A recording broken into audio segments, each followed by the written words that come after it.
Bonjour à toi, dans cette petite vidéo, laisse-moi te montrer la voix de Layla et la bête qui voulait mourir. Ouais, on dit bien Layla et pas Lila. Enfin, en japonais c'est comme ça.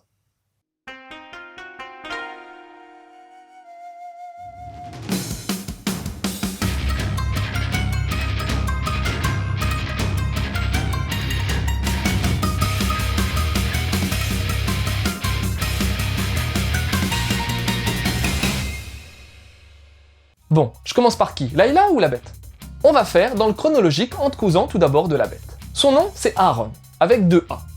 C'est ce qu'on appelle communément une chimère. Oui, on vit dans un monde avec des humains, un peu comme le nôtre, tu vois, mais il y a aussi des êtres moitié humains, moitié animal, les chimères. D'ailleurs, ils ont beau sembler très balèzes physiquement, ils sont souvent considérés comme des sous-merdes et font un peu les basses besognes des humains plutôt huppés.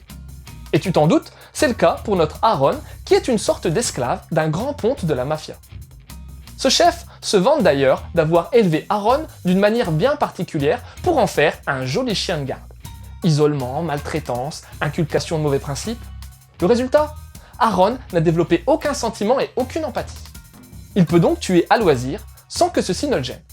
Le seul intérêt particulier qu'a développé Aaron, c'est pour un bouquin, Blue Eyes Angel. Et dans cette histoire, il est question d'un ange aux yeux bleus, merci Captain Obvious, qui va sauver le personnage du récit en le tuant et en l'emmenant au paradis. Et Vlatipak, notre Aaron, lors d'une mission, va tomber nez à nez avec Layla, une petite jeunette belle comme tout et avec de magnifiques yeux bleus. Il va alors quitter son mentor pour suivre Layla afin que cette dernière l'emmène dans son paradis rêvé. Mais ça, c'est sans compter sur le parrain qui va pas laisser son poulain Aaron partir comme ça.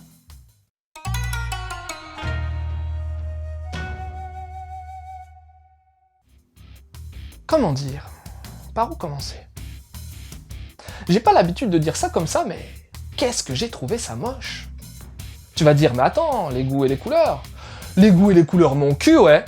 Le dessin est vraiment, mais alors vraiment cheapos. Et viens pas me parler d'identité graphique et visuelle du mangaka, de dessin déstructuré ou je sais pas quoi. En fait, y a pratiquement pas de détails. Tu veux une preuve? Dès qu'un perso est un peu éloigné, et j'entends par un peu éloigné, pas en gros plan, mais il a pas de visage. C'est vraiment étrange. Bon, ça arrive aussi à d'autres mangaka, mais pas si fréquemment. Pour le reste, les gros plans donc, je trouve les dessins pas super bien proportionnés et utilisant trop de traits. Un peu comme lors d'une esquisse. Ouais, ce manga fait vraiment dans l'esquisse. Et même si le dessin ne fait pas tout dans un manga, et je suis le premier à le reconnaître, là, le trait est également dérangeant dans certaines scènes d'action très difficiles à lire à cause de ce style graphique. Les décors sont assez présents et plus travaillés, mais là aussi, je suis pas fan. Suffit de voir comment les nuages sont dessinés pour se rendre compte de quoi je veux parler. Pour la mise en case, fort heureusement, elle est bien dynamique et plutôt bien fichue. Les compositions dans les cases utilisent pas mal de cadrage en biais et ça insuffle encore plus de frénésie aux actions. Dommage que le dessin donne pas envie de s'attarder sur certaines vignettes qui pourraient valoir le coup en termes de découpe. Et concernant l'édition, c'est sous un format classique que Kiyun a édité ce manga. Les zones au Jap, qui sont assez variées, ont été conservées et traduites, et la couverture, on a la même qu'en VO. Ah si, j'ai bien aimé la graphie de l'esperluette, tu sais le « et » là, en mode funky, qui rappelle un peu les cornes de bélier d'Aaron.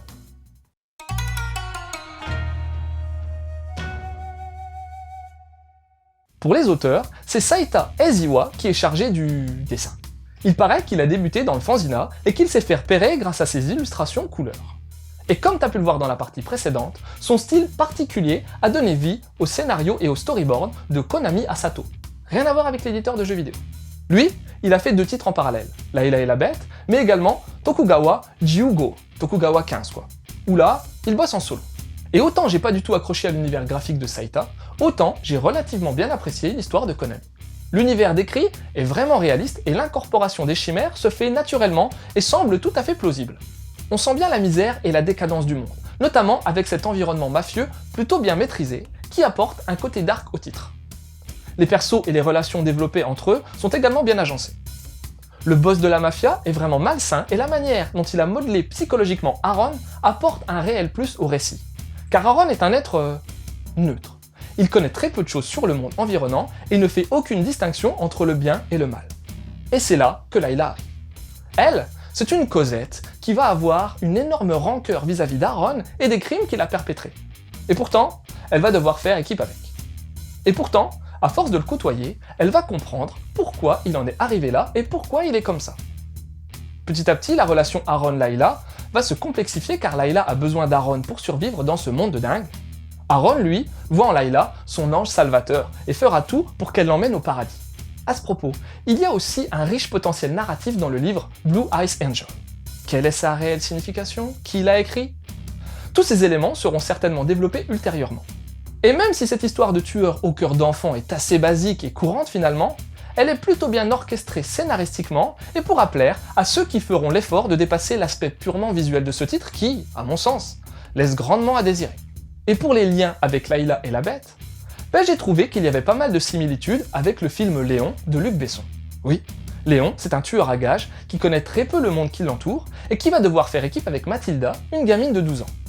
Léon lui apprendra à tuer, Mathilda lui apprendra à s'ouvrir. Sinon, un des derniers trucs que j'ai lu sur la mafia, c'est King of Ants. Alors, bien sûr, le pitch de base est différent, on parle de succession, mais l'univers mafieux peut faire penser à celui relaté dans Layla et la Bête. Et j'ai gardé selon moi le meilleur pour la fin, c'est Wolf's Rain, une série animée de 2003 créée au studio Bones, où l'on va te conter la quête d'un groupe de personnages moitié loup, moitié homme, qui rêvent d'une seule et unique chose, trouver Nodaquen, le paradis des loups. Voilà, c'était Lou, j'espère que cette petite chronique t'aura donné envie de lire Layla et la Bête qui voulait mourir. Je te laisse et continue de suivre la voie du manga.